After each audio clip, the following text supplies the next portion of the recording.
මේ ලෝකේ කෙලෙහි ගුණ දන්න මිනිස්සු හරි දුර්ලභයිලු. ඒක නම් ඇත්ත හොඳේ. අවශ්‍යතාවයේ සම්පූර්ණ වුණාට පස්සේ ආය මිනිස්සු අපි තියාගන්නේ නැහැ. කාර්ය කෙරවෙනතුරු කාගෙත් රැවටිල්ල කියලා දෙයක් තියෙනවා නේ. ඔය අපේ ජන කවිය මේවා හොඳට පත්තියන් වෙච්ච මිනිස්සුන්ගේ කටවල් වලින් කියවෙච්චා.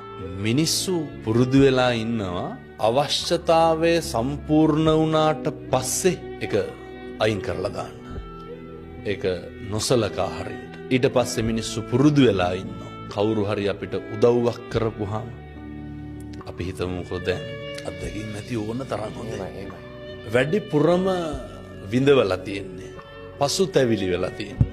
උදව් කරපු මිනිස්සු හින්දාද උදව් නොකරපු මිනිස්සු හින්දාද? උදව් කරපු මිනිස්සු.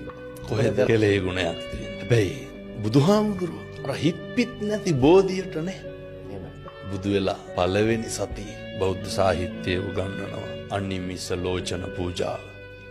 බුදුහාමුදුරුවෝ එදා එහෙම කිව්වෙත් එදත් එහෙම ඉඳලා තියෙනවා. අදත් ඉන්නවා. මේක හෙට මීට වඩා වැඩි වෙන්න. කාලේ හොඳයි. අද වැරදි. ආයෙත් හෙට හොඳ වෙන්න පුළුවන්. කාලේ හොඳයි. අද වැරදි. ආයෙත් හෙට හොඳ.